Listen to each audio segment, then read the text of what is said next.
उत्तराखंड में निकाय तो प्रशासकों के हवाले चल ही रहे थे, लेकिन अब पंचायतें भी प्रशासकों के हवाले हो गई है। दरअसल हरिद्वार जिले को छोड़कर प्रदेश के 12 जिलों में ग्राम पंचायतों का कार्यकाल 27 नवंबर और क्षेत्र पंचायतों का कार्यकाल 29 नवंबर को खत्म होने जा रहा है, जबकि जिला पंचायतों का कार्यकाल 1 दिसंबर को समाप्त होगा, जिसके चलते उत्तराखंड पंचायती राज सचिव ने ग्राम और क्षेत्र पंचायतों को प्रशासकों के हवाले किए जाने संबंधी आदेश जारी कर दिए हैं, जबकि जिला पंचायतों को प्रशासकों के हवाले किए जाने संबंधी आदेश 30 नवंबर को जारी किए जा सकते हैं।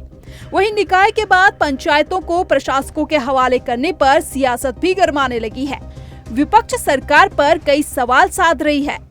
सरकार ने विचार जो सबसे आसान ऑप्शन था उस पर किया, जिसका सरकार को ऐसा लगता है कि बहुत लंबे समय से प्रतीक्षा थी कि किसी तरह पंचायतों का ये कार्यकाल निपटे और हम प्रशासक बिठाएं। सरकार ने कल शाम को तेजी दिखाते हुए अपने अधिकारियों को प्रशासक के रूप में नियुक्त कर दिया।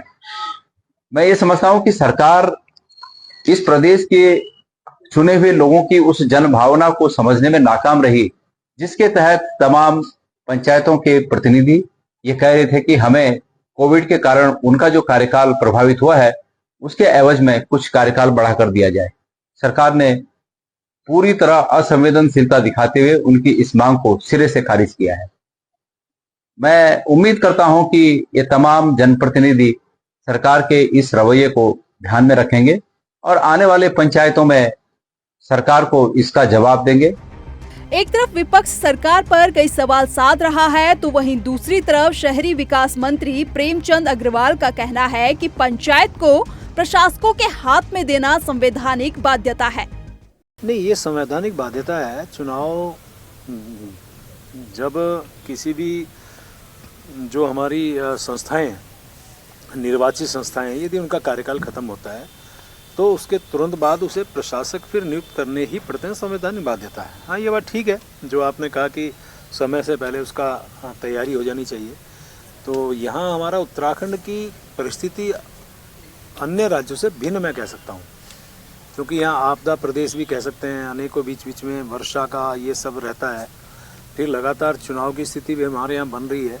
तो ऐसे जो परिस्थिति बनती है उसको लेके ही इस प्रकार की फिर जो निर्वाचित हमारी संस्थाएं उनका कार्यकाल खत्म होता है तो प्रशासकों को देना हमारी संवैधानिक बाध्यता बनती है।